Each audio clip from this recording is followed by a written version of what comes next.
अदमय अदिति गुरुकुल के संचालक गुरु रहमान को जान से मारने की धमकी मिली है। अज्ञात अपराधियों ने बुधवार की शाम 4 बजे के करीब गोपाल मार्केट स्थित उनके कोचिंग संस्थान के भीतर घुसकर गोली मारने की धमकी दी है। घटना के बाद से गुरु रहमान और उनका परिवार दहशत में है। उन्होंने इसकी शिकायत पीरबहोर थाने में की है। घटना कोचिंग में लगे सीसीटीवी कैमरे में भी कैद हुई है।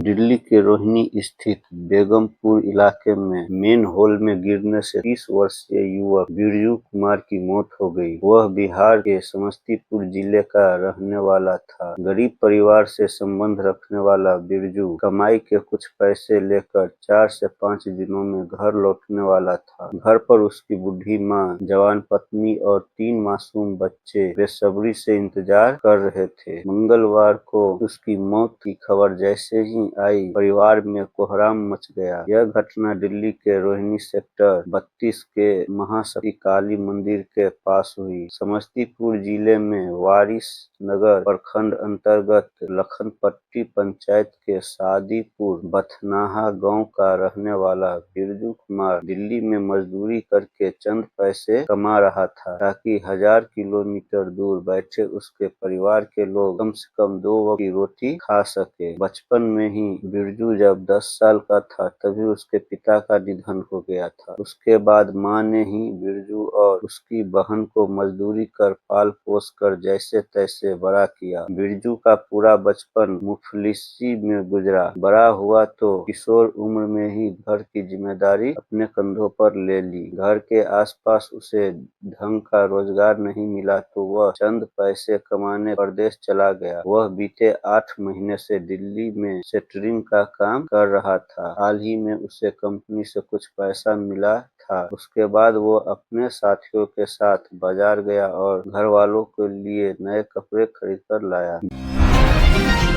बिहार के पूर्णिया से सांसद पप्पू यादव की जमानत पर सुनवाई बुधवार को स्थगित हो गई। सांसद के साथ बीते 3 दिनों में दूसरी बार ऐसा हुआ है। दरअसल बुधवार को पटना सिविल कोर्ट में बम की सूचना से एक बार फिर हड़कंप मच गया। सुरक्षा की दृष्टि से पूरे कोर्ट परिसर को खाली करा दिया गया, साथ ही सभी केस की सुनवाई को टाल दिया गया। पटना की अदालत को बीते 48 घंटे में दूसरी बार बम से उड़ाने की धमकी ईमेल के जरिए मिली। बीते सोमवार को भी कोर्ट में बम होने की अफवाह फैली थी, जिस कारण सांसद पप्पू यादव के मामले की सुनवाई टाली गई थी। बम की अफवाह से बुधवार को पटना सिविल कोर्ट के सेशन कोर्ट, मजिस्ट्रेट और दीवानी कोर्ट के 1000 से अधिक मुकदमों की सुनवाई नहीं हो सकी। इसके अलावा जेल में बंद दर्जनों आरोपियों की जमानत और आपराधिक मुकदमों के आरोपियों की दर्जनों अग्रिम जमानत पर सुनवाई नहीं हो पाई। एमपी एमएलए की विशेष अदालत में बियोर जेल में बंद पूर्णिया सांसद राजेश रंजन उर्फ पप्पू यादव की जमानत पर सुनवाई भी नहीं हुई।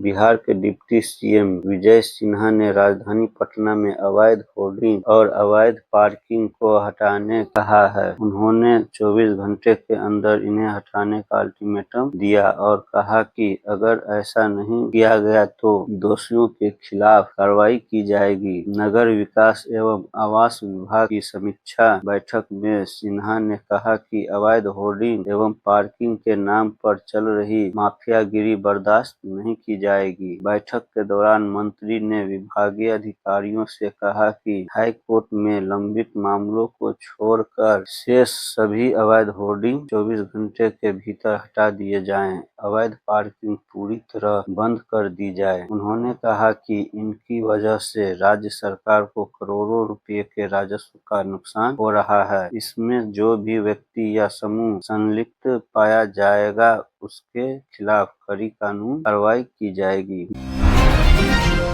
बिहार के हर प्रमंडल में नेत्रहीन और मुख बधिर विद्यालय खोले जाएंगे। इनकी क्षमता 500 बेड प्रति विद्यालय होगी। नीतीश सरकार ने बुधवार को विधानसभा में बजट सत्र के दौरान यह घोषणा की। सामाजिक कल्याण मंत्री मदन सहनी ने कहा कि ऐसे सभी स्कूलों को 8वीं से +2 यानी 12वीं तक क्रमोन्नत किया जाएगा। राज्य सरकार ने दिव्यांग से जुड़ी योजनाओं का लाभ लेने के नियम में भी बदलाव की घोषणा की। अब 60% की जगह शारीरिक रूप से 40% दिव्यांग व्यक्ति को योजना का लाभ दिया जाएगा। बिहार में अभी दिव्यांग बच्चों के लिए विशेष स्कूलों की संख्या कम है। मंत्री सहनी ने सदन के अंदर बताया कि अभी राज्य भर में सिर्फ 3 नेत्रहीन विद्यालय ही हैं, जो पटना, दरभंगा और भागलपुर में स्थित है। इसके अलावा पटना में 2 और भागलपुर, दरभंगा एवं मुंगेर में एक मूक बधिर विद्यालय हैं। सरकार अब इनकी संख्या बढ़ाने जा रही है।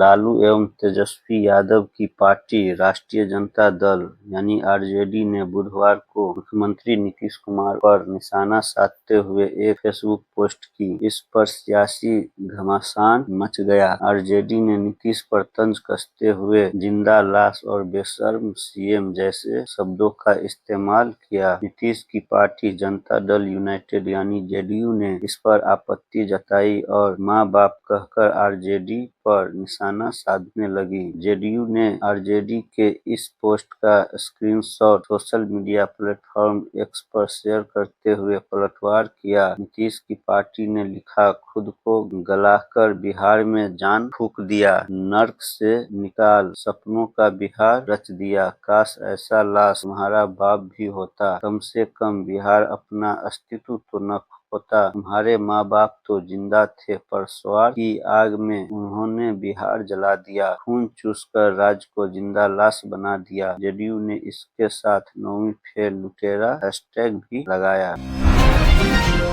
रूपसपुर पुलिस ने पाटलिपुत्र स्टेशन रोड किनारे हेरोइन की खरीद बिक्री करते हुए 2 महिला समेत 3 तस्करों को गिरफ्तार किया। तलाशी के दौरान उनके पास से 102.88 ग्राम मादक पदार्थ बरामद हुआ, जिसकी बाजार में अनुमानित कीमत करीब 21 लाख रुपए बताई जा रही है। थाना अध्यक्ष शशि भूषण कुमार सिंह ने बताया कि गुप्त सूचना पर छापेमारी कर वैशाली के राजापाकर थाना क्षेत्र के चकसिकंदर निवासी वीर कुमार, समस्तीपुर के मेहंदीपुर थाना के डुमैनी, कल्याणपुर बस्ती की सावित्री देवी और वैशाली के चकसिकंदर निवासी चंचल देवी को गिरफ्तार किया गया। तलाशी के दौरान उनके पास से कुल 102.88 ग्राम हेरोइन बरामद हुई, जिसकी अनुमानित कीमत करीब 21 लाख रुपए आंकी गई है। गिरफ्तार तस्कर पाटलिपुत्र स्टेशन के समीप केशलाल वर्मा नगर में अस्थायी रूप से रहकर मादक पदार्थों का खरीद बिक्री करते थे। इस संबंध में रूपसपुर थाने के केस दर्ज कर आगे की कार्रवाई की जा रही है। बिहटा पुलिस ने बुधवार को श्रीरामपुर टोला में छापेमारी कर फर्जी स्टिकर बनाने वाली कंपनी का भंडाफोड़ किया। वहीं मौके पर नामी कंपनी समेत कई उत्पादों से जुड़ी फर्जी स्टिकर बरामद हुए। साथ ही स्टिकर तैयार करने में इस्तेमाल किए जा रहे 3 लैपटॉप और एक प्रिंटर भी जब्त किया गया। बिहटा थाना प्रभारी अमित कुमार ने बताया कि गुप्त सूचना पर श्रीरामपुर टोला में छापेमारी की। छापेमारी के दौरान भारी मात्रा में तैयार और अर्ध तैयार फर्जी स्टिकर मिले, जिन्हें विभिन्न कंपनियों के उत्पादों पर चिपकाकर बाजार में खपाया जा रहा था। हालांकि पुलिस के आने पहले ही संचालक फरार हो गए। उसकी पहचान कर ली गई है। संचालक की गिरफ्तारी के लिए लगातार छापेमारी की जा रही है। प्रारंभिक जांच में पता चला है कि कुछ लोग फर्जी स्टिकर बनाकर बाजार में सप्लाई करते थे। फरार संचालक की गिरफ्तार के बाद पूरे नेटवर्क का खुलासा होगा। सियाचिन में तैनात सेना के जवान रंजीत कुमार की पत्नी रिंकू कुमारी से ट्रेन में सोमवार को 25 लाख रुपए के गहने चोरी हो गई थी। मामले में बुधवार को पुलिस ने 48 घंटे के भीतर 10 बदमाशों को गिरफ्तार कर लिया। जीआरपी व आरपीएफ की संयुक्त कार्रवाई में अंतर्राज्यीय चोर गिरोह के 10 सदस्य पकड़े गए और चोरी हुए जेवरात भी बरामद कर लिए गए। पुलिस ने पश्चिम बंगाल और धनबाद में छापेमारी कर गिरोह 8 महिलाओं के साथ 2 पुरुषों को दबोचा है। गिरफ्तार महिलाओं में अमृता पासी उर्फ उपीना पासी, सितारा पासी, मिथुनी पासी, पूजा पासी, नेहा पासी, मनीषा कुमारी, बिछुआ पासी, जुगनी पासी शामिल है। इनके अलावा गिरोह के 2 पुलिस सदस्य विजय पासी और करण पासी को भी गिरफ्तार किया गया। सभी पश्चिम बंगाल के वर्धमान स्थित उल्टी थाना के बीरी-डंगाल के रहने वाले हैं। वर्तमान में ये खगौल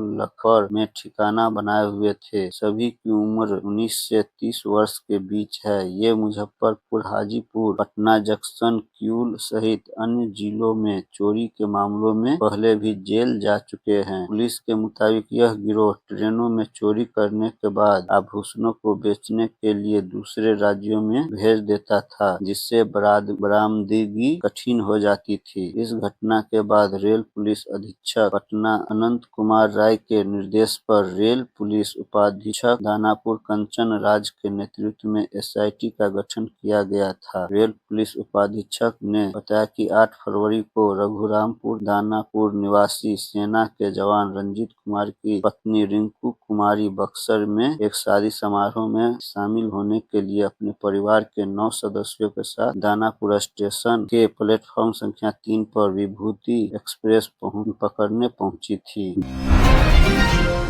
बियोर थाने में तैनात महिला दरोगा रजनीगंधा को बुधवार को एसपी ने निलंबित कर दिया। पकड़े गए शराबी को थाने से छोड़ने के आरोप में यह कार्रवाई की गई है। पटना पश्चिमी के पुलिस अधीक्षक एसपी भानु प्रताप सिंह ने महिला दरोगा पर निलंबन की कार्रवाई की। पुलिस के मुताबिक शराब के नशे में पकड़े गए व्यक्ति को नियमों के तहत थाने लाया गया था, लेकिन बाद में उसे बिना उचित कार्रवाई के पीआर बॉन्ड पर छोड़ दिया गया। जब बियोर थानेदार को इसकी जानकारी हुई तो उन्होंने वरीय पुलिस पदाधिकारी इससे अवगत कराया। जांच में लापरवाही सामने आने के बाद एसपी ने महिला दरोगा को निलंबित कर दिया।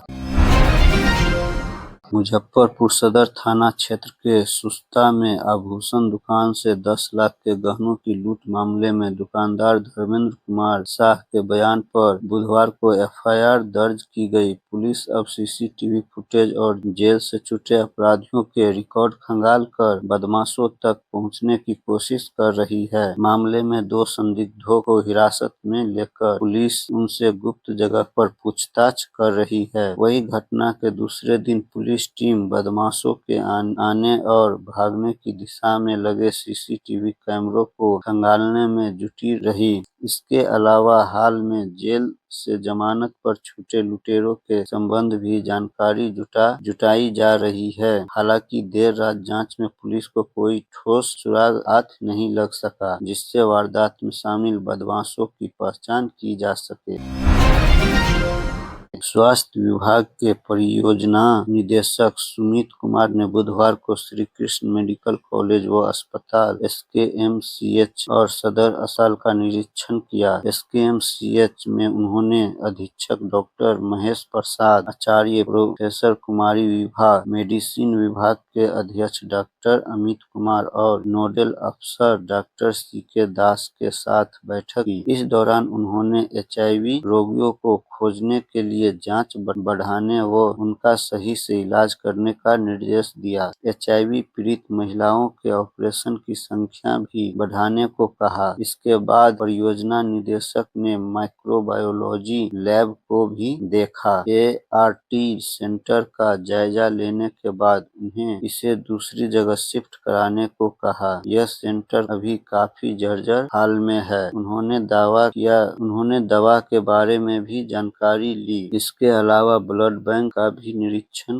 किया। यहाँ उन्होंने कहा कि थैलेसीमिया के मरीज को लगातार खून मिलते रहना चाहिए। एसकेएमसीएच के अलावा उन्होंने सदर अस्पताल का भी निरीक्षण किया। इस दौरान उन्होंने एमसीएच में डॉक्टर से बात की। निरीक्षण के दौरान उन्होंने पूछा कि एचआईवी पीड़ित कितनी गर्भवतियों का ऑपरेशन होता है। उन्होंने रजिस्टर से भी इसकी जांच की। उन्होंने निर्देश दिया कि एचआईवी जांच बढ़ाने के साथ एचआईवी पीड़ित महिलाओं के ऑपरेशन की संख्या भी बढ़ाए। एचआईवी मरीजों का अधिक से अधिक फॉलोअप किया जाए। हाई रिस्क जोन में कैंप लगाकर लोगों की जांच की जाए। मुजफ्फरपुर शहर की गश्त में थानेदार की शिथिलता से सुरक्षा पर सवाल उठ रहे हैं। रात में गश्त के लिए थानों से थानेदार नहीं निकल रहे हैं, वहीं बेलगाम अपराधी विभिन्न वारदातों को अंजाम दे रहे हैं। एसएसपी कांतेश मिश्रा के औचक निरीक्षण में इसका खुलासा हुआ है। एसएसपी ने मंगलवार देर रात शहर के थानों का निरीक्षण किया। मिठनपुरा थाने की गश्त में कोताही पकड़ी गई। इस लापरवाही के लिए थानेदार संतोष कुमार पंकज को निलंबित की चेतावनी देते हुए स्पष्टीकरण की मांग की गई है। वहीं मनियारी थाने के दरोगा कन्हैया कुमार को लापरवाही के लिए सस्पेंड कर दिया गया है। सदर थाना क्षेत्र के सुस्ता में आभूषण दुकान में लूट के बाद भी मिठनपुरा पुलिस सक्रिय नहीं हुई, जबकि अपराधियों के मूवमेंट को लेकर एसएसपी ने सभी थानेदार को सतर्क करते हुए गश्त का आदेश दिया था।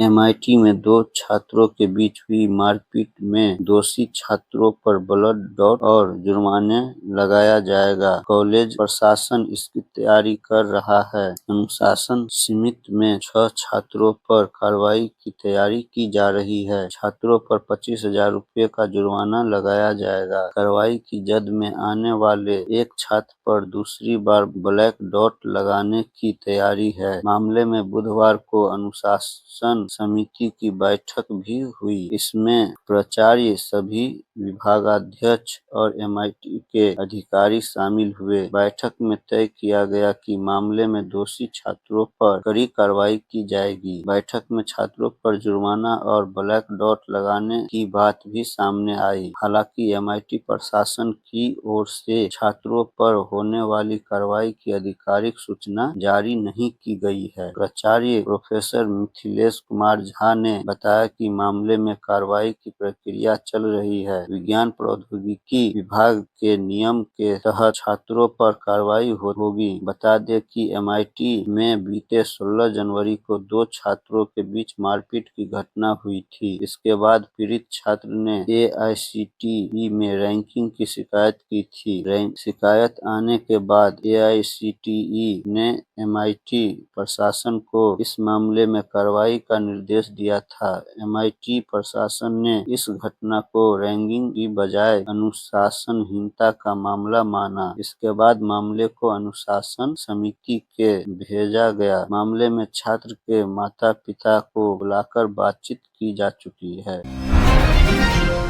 महाशिवरात्रि पर शहर में शांति, सौहार्द और सुरक्षा व्यवस्था पुख्ता करने को लेकर बुधवार को नगर थाना परिसर में शांति समिति की बैठक हुई। एसडीओ पूर्वी तुषार कुमार की अध्यक्षता में हुई इस बैठक में जिला प्रशासन ने स्पष्ट किया कि इस बार उत्सव के दौरान डीजे बजाने पर पूरी तरह रोक रहेगी। नियमों का उल्लंघन करने वाला के खिलाफ सख्त कानूनी कार्रवाई की जाएगी। बैठक में निर्णय लिया गया कि बाबा गरीबनाथ धाम से निकलने वाली शिव बारात सहित अन्य पूजा समितियों के जुलूस के लिए संबंधित थाने में आवेदन देना होगा। एसडीओ पूर्वी ने कहा कि महापर्व को आपसी भाईचारे के साथ मनाना सबकी सामूहिक जिम्मेदारी है। उन्होंने आयोजकों को रूट चार्ट और समय सारणी का सख्ती से पालन करने का निर्देश दिया। जुलूस में भड़काऊ नारेबाजी या अफवाह फैलाने वाले पर नजर रखी जाएगी। ASP town